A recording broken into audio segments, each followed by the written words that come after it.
depan kantor Lembaga Alkitab Indonesia, ya, menunggu Sang Maha Guru tiba di sini. Ustadz Kenama sudah masuk duluan, tapi tidak ada agenda, terpaksa di luar dulu.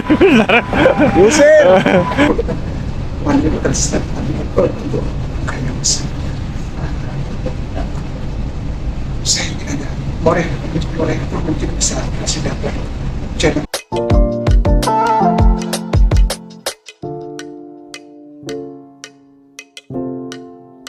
Hai guys, jumpa kembali dengan saya Nur Fitriadin di akun Noir Blessed ya. Kiranya melalui video yang diunggah oleh akun ini boleh menjadi berkat bagi setiap kita. Dalam video kali ini kita akan membahas sesuatu yang bagi saya lucu ya, untuk menghilangkan sejarah dan menjadikan dongeng. Wah, ini adalah sesuatu yang tidak tahu diri banget ya guys. Bagaimana Aristo dan juga Kainama mereka mendatangi Lembaga Alkitab Indonesia untuk mengubah kata Allah, katanya itu tidak boleh dipakai karena itu adalah miliknya Islam. Wah, ini yang menarik yang menjadi perhatian kita. Sebelum kita jauh membahas bagian ini, mari kita simak dulu bagaimana pernyataan orang-orang yang nggak tahu diri ini ya guys. Kita simak video berikut ini. Ini wabil khusus ke teman-teman yang non-muslim, yang Kristen khususnya.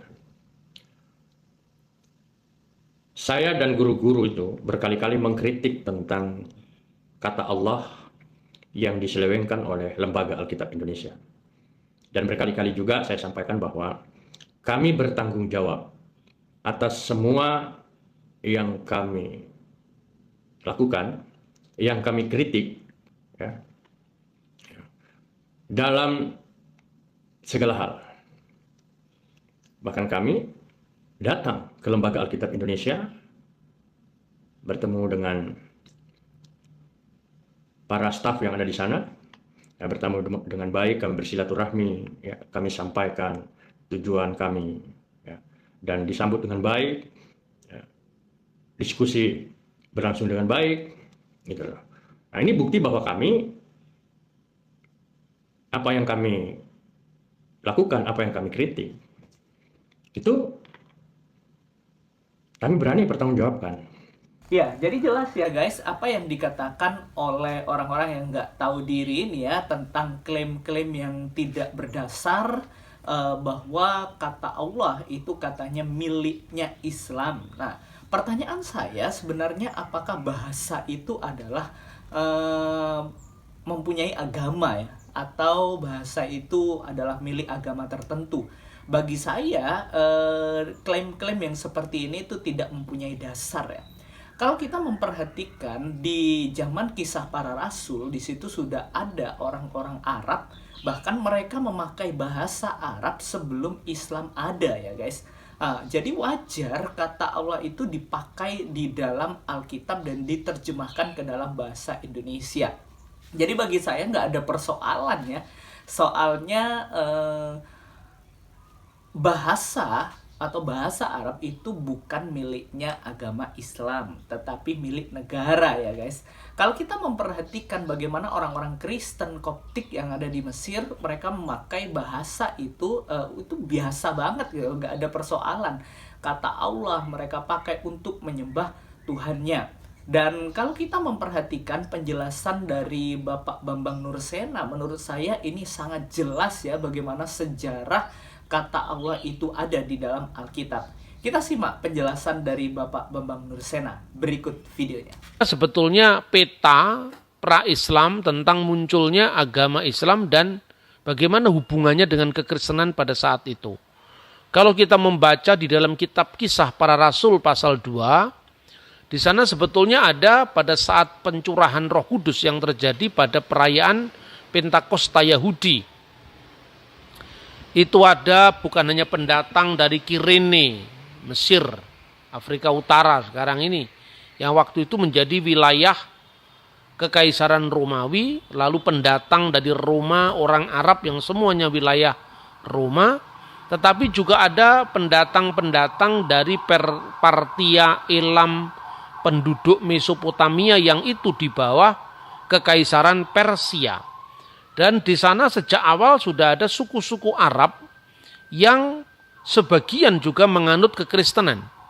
Maka kalau kita runut sejarahnya, pada waktu konsili Efesus diselenggarakan di kota Efesus, sekarang ini Turki, salah satu perwakilan dari gereja Arab yang hadir itu dari daerah Elusa di wilayah Yordania.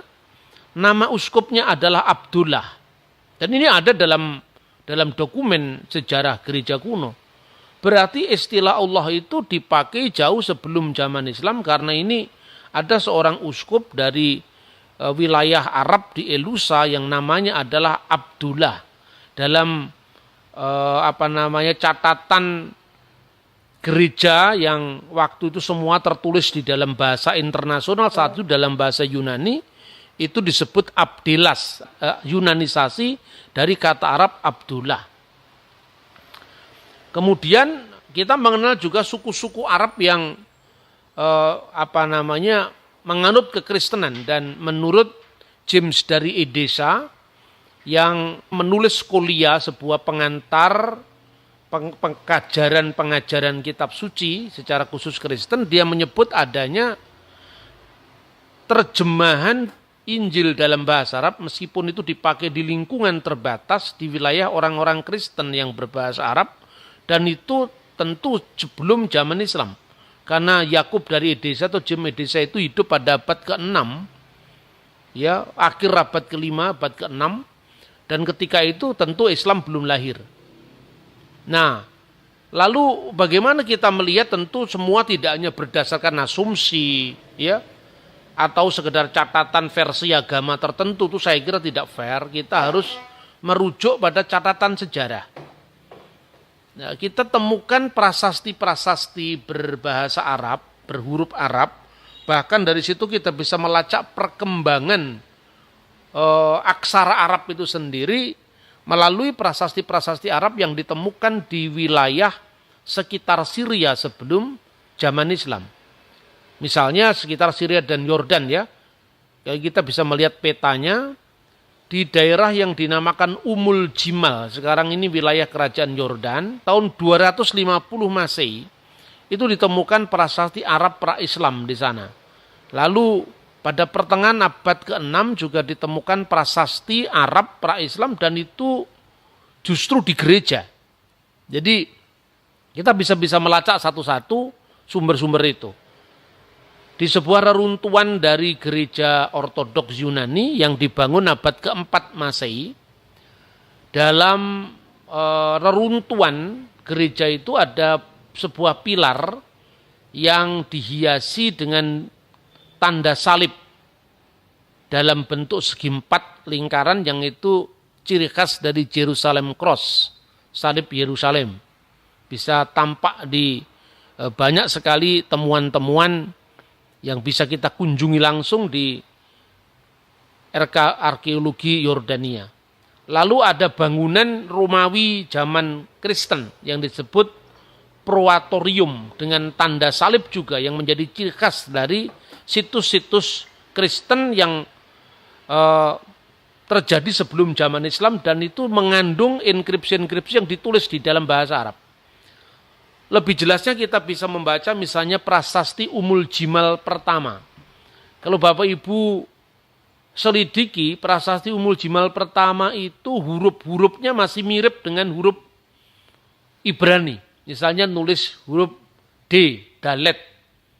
Itu kebalik kalau dilihat dari sudut pandang orang Arab, ya. Dal itu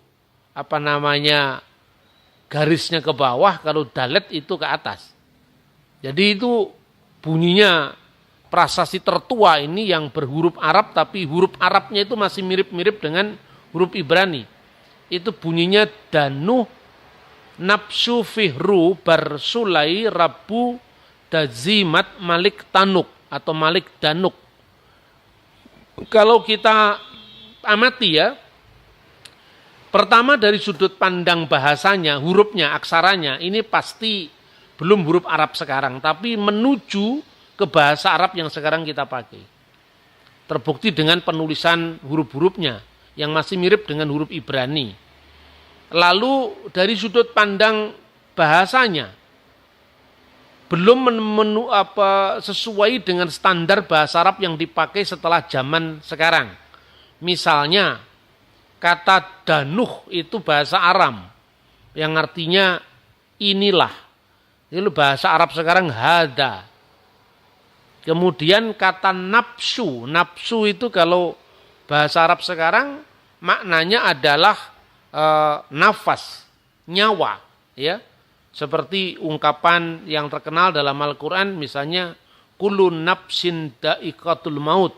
Setiap yang bernyawa, setiap yang bernafas akan menemui kematian. Nah di sini kata nafsu masih berarti kuburan. Dan ini tentu perkembangan dari bahasa Aram ke dalam bahasa Arab. Jadi bahasa Aram itu bahasa yang dipakai oleh Kristus. Maka kalau diterjemahkan dalam bahasa Arab sekarang adalah hada kubur Fihru bin Sulai, ya. Sekarang kira-kira seperti itu. Kemudian Rabu Jadimat, kalau sekarang mungkin Sayyid Jadimat. Malik Danuk tetap artinya raja Danuk.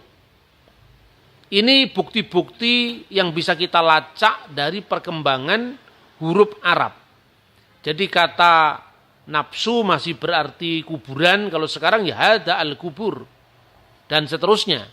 Tapi melalui sumber-sumber ini kita mendapatkan pengetahuan bahwa bahasa Arab itu sudah dipakai di lingkungan Kristen sebelum zaman Islam. Lalu pada pertengahan abad ke-6, medio abad ke-6 kita mengenal prasasti Umul Jimal kedua. Dalam prasasti Umul Jimal kedua ini huruf-hurufnya sudah mirip dengan huruf Arab sekarang. Ya, jadi jelas ya guys, apa yang dikatakan oleh Bapak Bambang Nursena itulah sejarah yang jelas. Dan kalau kita memperhatikan orang-orang yang tidak tahu diri ini mengklaim sesuatu yang tidak punya dasar yang kuat menurut saya. Dan sebenarnya peristiwa ini sudah terjadi ya beberapa tahun yang lalu. Namun dapat dipatahkan ya penggunaan kata Allah ini di dalam Alkitab atau kitabnya orang Kristen. Jadi begitu jelas ya bagaimana sejarahnya dan bagaimana bahasa itu dipakai bukan hak miliknya orang Islam, tetapi bahasa itu adalah milik negara ya tentunya, dan bisa saja kita memakai kata Allah di dalam Alkitab atau kitabnya orang Kristen. So jangan aneh-aneh lah ya atau jangan bertindak tahu diri gitu ya untuk menghilangkan kata Allah di dalam Alkitab. Sok tahu banget ya tanpa memperhatikan sejarah yang jelas. Kiranya video ini boleh menjadi berkat bagi setiap kita dan membukakan wawasan kita untuk berpikir benar serta hidup dalam kebenaran dan kita waras ya. Tuhan Yesus memberkati. God bless you.